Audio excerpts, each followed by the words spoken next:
All right, so the Ottawa Senators finally win in Washington. They finally beat the Washington Capitals in general by a score of 4-1. Nice, neat, and tidy score. Lineup notes in this one: Austin Watson gets suspended 2 games, so he's not in the lineup for his high hit on Jack Acan, I think is how you say his name, of Boston. Dylan Gambrell is also out in this one. DJ Smith just simply said he couldn't go. And Anton Forsberg gets the start in net. And Ilya Samsonov gets the start in net for Washington. So we go to the first period. Early in the first, the Sens take a penalty. That's not really the way you want to start on the road in Washington, right? Against a high-powered Caps team.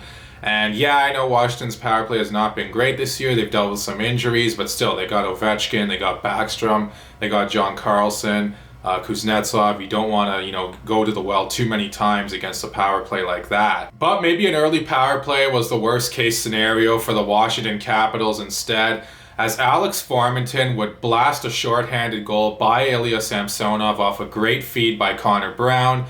One-time shot by Formenton, who shows that he has an underrated release, I believe. And then about 10 minutes later, Zach Sanford finds Adam Gaudette with a great cross-ice pass. He goes backhand, forehand to put it by Samsonov. Sens are now up 2-0, and Chris Tierney picks up a secondary assist on that goal. Ottawa takes a penalty late in the first. They get through the first 10 seconds or so of it, and they're up 2-0 going into the second period, so that's a good thing, right? And the Sens, they start the second period on the penalty kill. They give up a goal 46 seconds in. No, that's not the way you want to start the second. Nicholas Backstrom scores off an Ovechkin shot. Forsberg makes the save. Puck comes out in front off the rebound.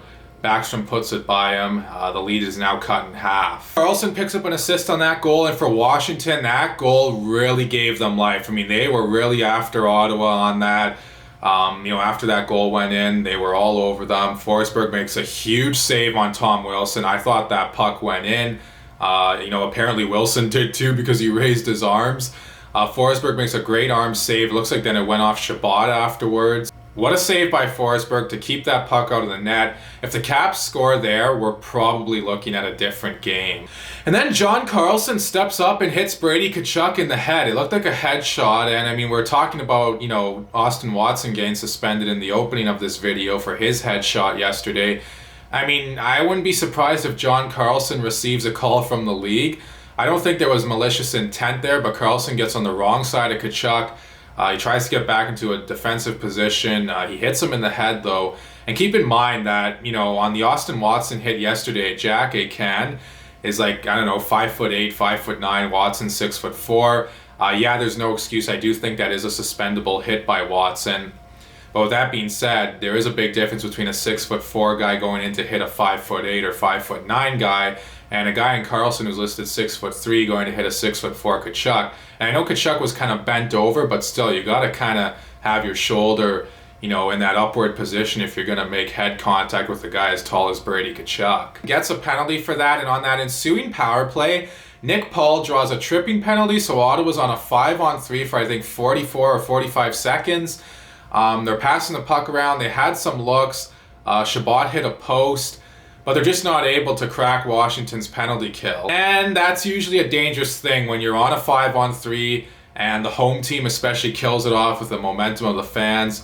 Unless if you're some of the Canadian teams who don't have the momentum of the fans. And Washington gets a power play, and it's a pretty good looking power play too. They're moving it around. Forsberg makes some big stops.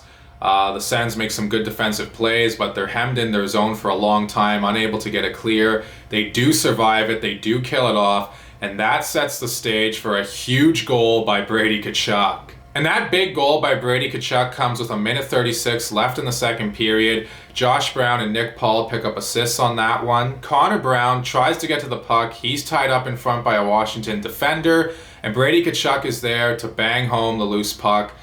Samsonov can't get back in time. Big goal by Kachuk, huge goal for Ottawa. And man, the momentum really turned after that Sens penalty kill. In Ottawa, they now find themselves in the exact same spot they were in last time they were in Capital One Arena. They had a 2-goal lead going into the third. It was 2-0 then. It was 3-1 today. So we go to the third now, and the Sens, they're battling hard, and Thomas Shabbat gets absolutely rocked by Tom Wilson. Obviously, that's never good. It was a clean hit by Wilson. Yes, Tom Wilson does make clean hits, believe it or not. I know some people will kind of find that funny.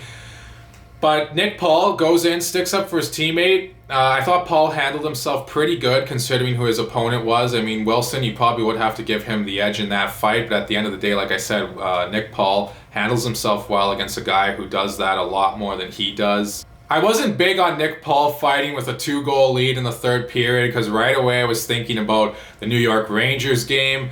And I was thinking, not only could this stem momentum in Washington's favor, but the Sens lose a guy who plays against the other team's top players in a defensive role for 5 minutes now. And, let's hope that doesn't cost them. But instead, it ends up costing Washington.